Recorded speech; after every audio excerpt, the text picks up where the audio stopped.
नीतीश राज में सिर्फ और सिर्फ पुलिस की दलाली, जैसे शराबबंदी को पुलिस की दलाली कहा जाए, इसमें पुलिस का सिर्फ मतलब बढ़ा है, आय बढ़ा है, सरकार का आय बढ़ा है। आज सड़क पर बालू और दारू, दो चीज पे ही सरकार का नजर है।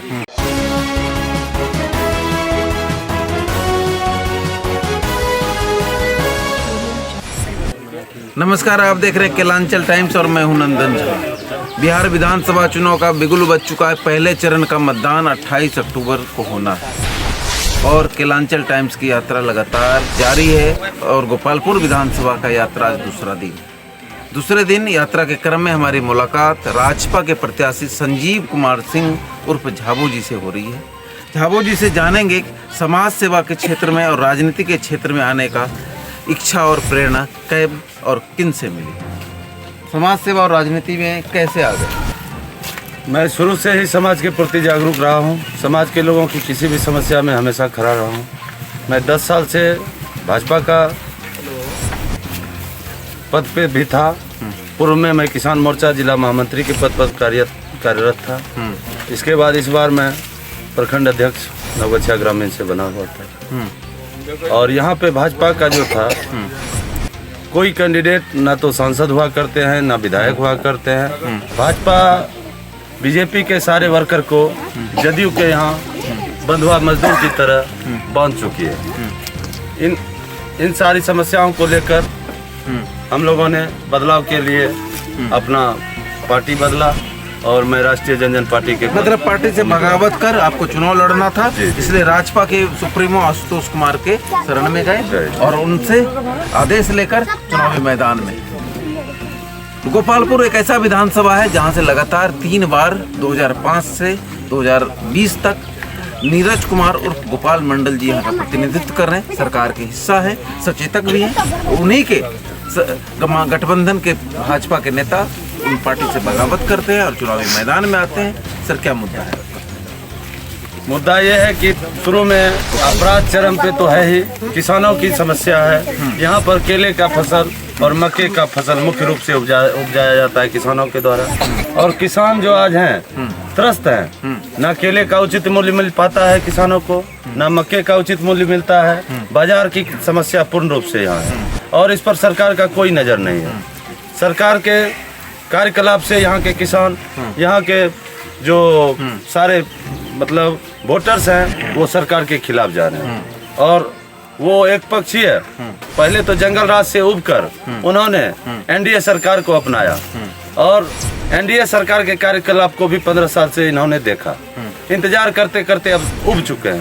नीतीश राज में सिर्फ और सिर्फ पुलिस की दलाली, जैसे शराबबंदी को पुलिस की दलाली कहा जाए, इसमें पुलिस का सिर्फ मतलब बढ़ा है, आय बढ़ा है, सरकार का आय बढ़ा है।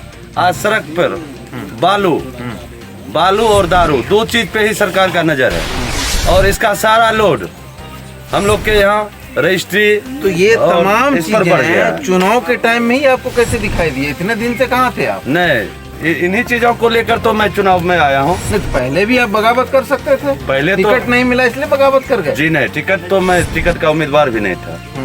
भाजपा के मैं टिकट के प्रत्याशी के रूप में भी नहीं था।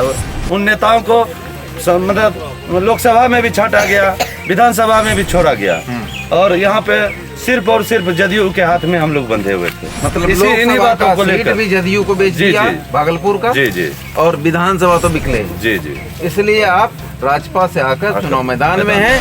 आज गोपालपुर विधानसभा का 10,000 एकड़ भूमि जो कि 2 फसला थे, इनको बांध पर ठोकर देकर एक फसला बना दिया गया और उस ठोकर में अगर सही ढंग से पैसा लग जाता तो आज गंगा को घूमना था वहां से, लेकिन गंगा कटाव भी नहीं रुक रहा है और उस कटाव के नाम पर सिर्फ सरकार को कमीशन जाता है ठेकेदारों द्वारा और यहाँ ठेकेदार मतलब ठेकेदार का काम होता है और उसका 40% 50% कमीशन सरकार को जाता है। आज यातायात का जो है यहाँ जाम की समस्या आती है, उस जाम को लगाने में सिर्फ सरकार का रोल है, क्योंकि यहाँ 3 मोबाइल परिवहन विभाग का मेरे 0 माइल गोपालपुर विधानसभा में ही घूमते रहती है और इसका कमीशन भी सरकार को महीने में पहुंचता है। और इसी वजह से यहाँ जम की समस्या लगती है। हर जगह वसूली का सिर्फ धंधा है, चंदा चंदा चंदा। आज जो है हमारे डीजीपी साहब पूर्व में नीतीश सरकार की दलाली करते थे और उन्होंने उनके साथ उनसे हाँ में मिलाकर उनका दलाली करके उनके साथ आवाज लगाते थे। आज क्या हुआ डीजीपी साहब का, ये बताए जनता, ये बताए सरकार, क्या डीजीपी साहब को क्या प्रलोभन दे के आपने उनका पद लिया और पद से भी गए और प्रतिष्ठा भी गई। आज सरकार भी उनको छोड़ दी। क्या यही है सरकार का? प्रलोभन दे के पहले अपनाया जाता है, बाद में उसको धक्का दे के भगाया जाता है। शिक्षा के लिए क्या करेंगे आप? शिक्षा के लिए तो बोलने की बात ही नहीं है। इनसे तो कहीं बेहतर जंगल राज भी कहा जाता था, तो उस समय भी शिक्षा का अहम था कि उन्होंने कंपटीशन लेके कम से कम लालू जी ने चुनाव किया था शिक्षक का। आज तो शिक्षक को मतलब 8 क्लास का पढ़ा हुआ 10th का डिग्री देकर सिर्फ आ गए हैं पढ़ाने। वो औंगते हैं कुर्सी पर बैठकर, बच्चे उनको पूछते हैं तो बच्चे से उन्होंने जवाब उनको नहीं दे पाता है। और बिहार की राजधानी कहाँ है वो नहीं बता पाते हैं। शिक्षा में सुधार करें। शिक्षा में सुधार, शिक्षक शराब पीकर स्कूल में बैठते हैं। स्वास्थ्य विभाग में तो कोई देखने वाला नहीं है। बहुत ऐसा उनका संस्थान है जहाँ पर एक भी डॉक्टर या कंपाउंडर नहीं है, खाली है। इसका भी निदान करें। ढोलबज्जा में देखा जाए, ढोलबज्जा में एक भी डॉक्टर नहीं है या नहीं नर्स नहीं है। एक बहुत बड़ा मुद्दा है कि नगोचिया को पूर्ण जिला का दर्जा आज तक देने के लिए हम लोग पूरा एकजुट होकर विरोध प्रदर्शन करते रहे, लेकिन आज तक नहीं सुना। सरकार के द्वारा नहीं सुना जा रहा। ढोलबज्जा को प्रखंड बनाने का काम भी आज तक नहीं हुआ। आप करेंगे? नगोचिया एकदम करेंगे।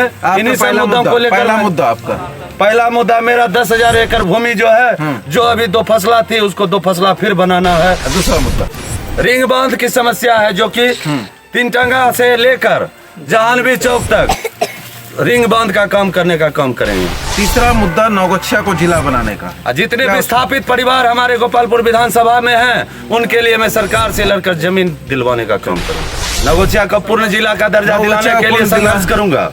ढोलबज्जा को प्रखंड बनाया जाए, इसके लिए मैं लड़ूंगा। प्रखंड बनाया जाए। सर सीएम कौन बनेगा, मुख्यमंत्री कौन होगा बिहार? हम लोगों ने तो ठान लिया है कि इस बार मुख्यमंत्री हमारे आशुतोष जी बने। क्या उम्मीद है? उम्मीद तो है कि आशुतोष जी हमारे मुख्यमंत्री बने। आशुतोष जी हमारे मुख्यमंत्री बने। क्या लग रहा है इस बार? उम्मीद तो लग रहा है। गोपालपुर में क्या होगा? गोपालपुर में हमारे संजीव कुमार जीतने के लिए एकदम आगे हैं, सबसे आगे संजीव कुमार। उम्मीद है इस बार जनता, गोपालपुर की जनता विकास को चुनेगी। तो विकास को जब चुनेगी तो विकास करने में आशुतोष कुमार की पार्टी राजपा सबसे आगे रहेगी। और उम्मीद है, संजीव जी को भी उम्मीद है, इस बार जनता विकास को चुनकर बिहार विधानसभा में